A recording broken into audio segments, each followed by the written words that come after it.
Okay, so today we're going to speak about relieving discomfort in the upper back, particularly the neck area. In a previous video we spoke about relieving discomfort in the lower back, so today is completely the opposite. Some of the products will be similar but some are a little bit different. Okay, so we're going to start first of all with some stretches. Model today's cowl. We're going to start with some neck stretches. Now, a build-up of tension in the neck can lead to migraines, headaches, lots of problems in this area. So by relieving the pressure here, we can really help to relieve the discomfort in the upper back. Okay? Yeah. So we're going to start, first of all, just put your arms down by your sides for me. Okay? We're going to start with the feet hip width apart, nice soft stance. Keeping the shoulders pressed down. I just want you to take the head nice and slowly to the side. Hold that stretch, maintain a gap between the chin and the shoulder. 5 seconds, and then very slowly, nice and slowly, come back to the other side. Hold the stretch for 5 seconds. And then to the centre. The next one we're going to do is exactly the same, except we're going to drop the chin to the shoulder when we get to that position there. So we're going to take the chin nice and slowly to the side, and this time, keeping the shoulders pressed down, just drop the chin to the shoulder. You should feel that stretch coming up the right side now and the left side of the neck. And then very slowly bring the chin up. Bring it to the other side. Again, drop the chin to the shoulder, hold for 5 seconds.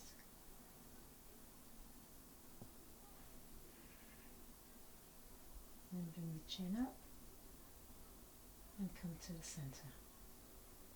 Now the next stretch is where you can have a little bit of fun with this. You can imagine you're a child, okay?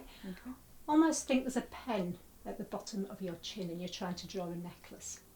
So what we're going to do, again keeping the shoulders down, drop the chin to the chest, keeping the chin almost glued to the chest now. You're going to start to draw that necklace all the way over to the side, nice and slowly.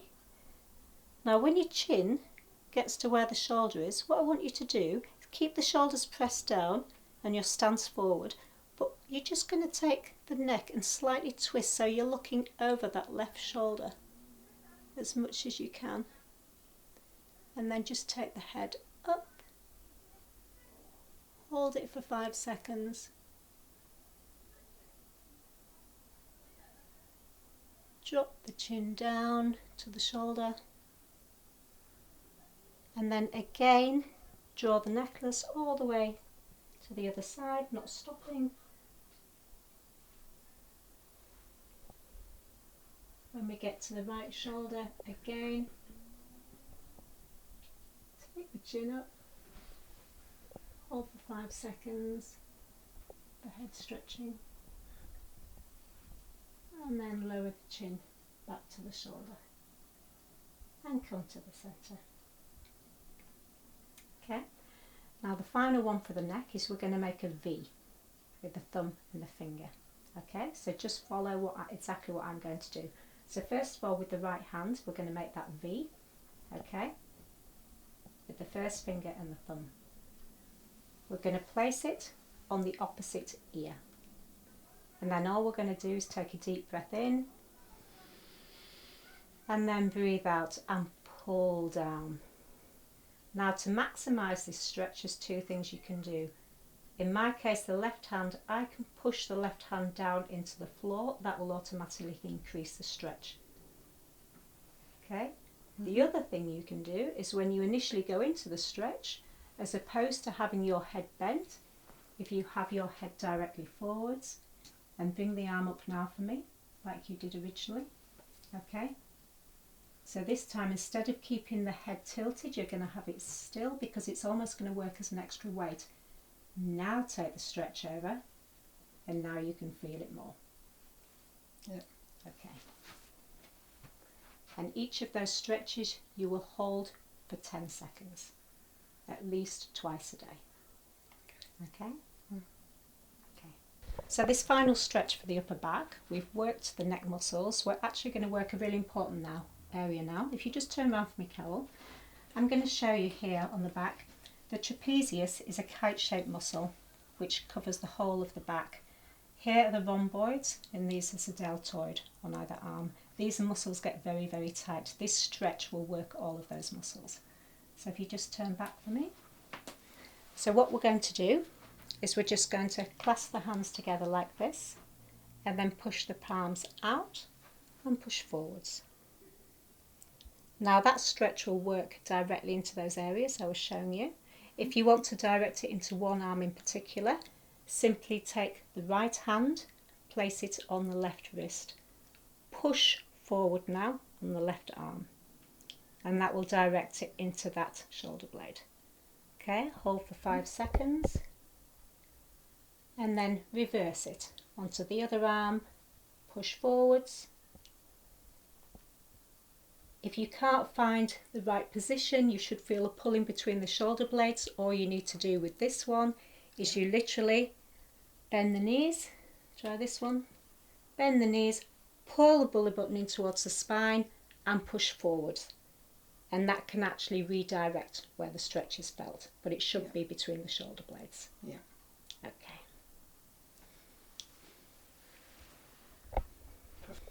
Okay, so the final one is actually more of a movement and a stretch. We're wanting to really stretch out and make this joint flexible. So we're just going to almost imagine we're swimming here. Okay, so for all you swimmers out here, this will come as second nature. So all we're going to do, hands nice and loose by the sides, and we're just going to simply take the arm back and then bring it forward. And then take the other arm back and bring it forward. So almost like a windmill in that alternating motion.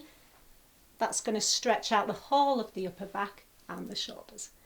And you can also reverse this, of course, so almost like you're doing the backstroke now. So just take the right arm, bring it up and back, and then the left arm up and back. And just keep doing that movement. And if you're feeling really ambitious, you can actually do both arms together. So bring both arms up and back. And then if we go forwards, up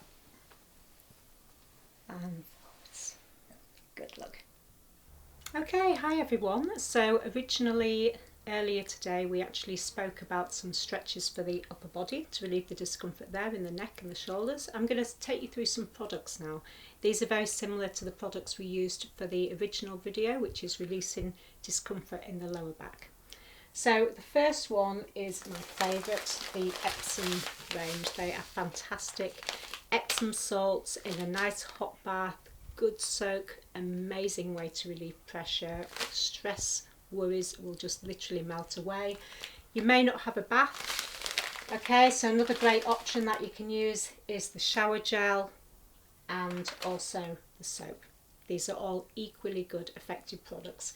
If you are using salts, make sure they're medicated. Epsom is a particularly good make. A lot of people will use bath salts and say they don't work because they're just perfumed. They actually have to be medicated because that's what helps the muscle fibres to pull apart and relax.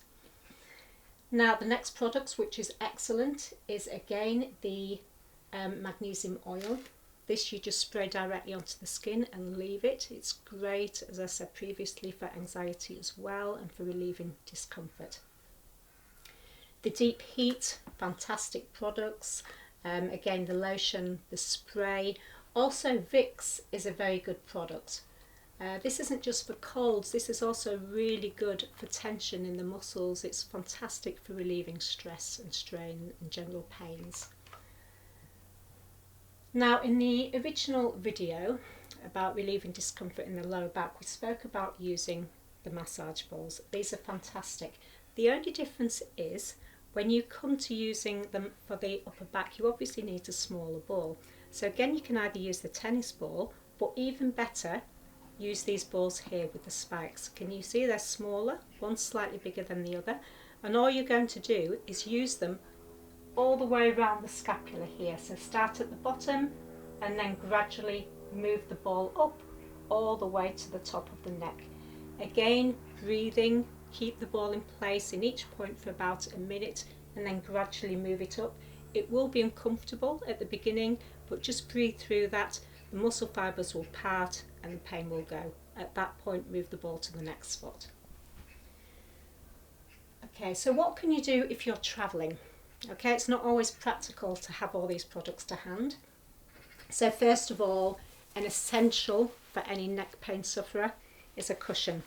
This one you can actually add essential oils to. Lavender oil is amazing. Have this around the neck and the shoulders. Also make sure if you're flying in an aeroplane you have a proper support around your neck so your neck isn't jolting around causing problems. And another favourite of mine is actually to use the deep heat patch. And of course this you can just pop onto the shoulders and away you go. This is odourless as well, so unlike these where you have that smell which is quite intense, there's no smell with this. The heat will last for up to 8 hours and it's ideal. On a night when you get home, simply then use a hot water bottle. Great way to go to sleep with the hot water bottle under your shoulder.